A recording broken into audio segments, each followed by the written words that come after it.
President. How are you? Governor, thank you. Thank you. Hey, man. Thank you. Governor, how are you? Hey, good to see you. Thank you. Sir. Good to see you. Yeah, All right. It's great to see you. sir. Thank you. Appreciate that. Good to see you, my friend. Thank you. Thank you. Good seeing you, sir.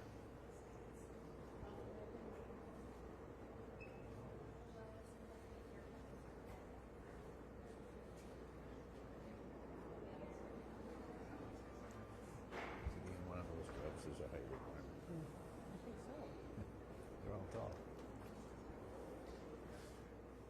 That I want to share with you is also the significance of multiple fires in the area within the city, but also the county. That's the second fire that actually came. Jurisdictions are state, regional, as well as federal. So we're doing everything we can to protect life first and property next. We'll go ahead and then pass this off. We're prepared to do anything and everything as long as it takes to contain these fires and help reconstruct, make sure we get back to normal. It's going to be a hell of a long way. It's going to take time. We're in it. The federal government's here to stay as long as it needs everything you need.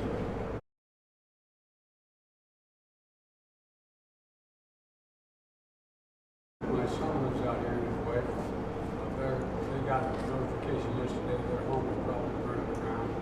Today, it appears that maybe still standing, I'm not sure. But the good news is, I'm a great-grandfather as of today. I have a granddaughter. And then I'm a baby girl, a baby boy. So I remember this day for a lot of long reasons.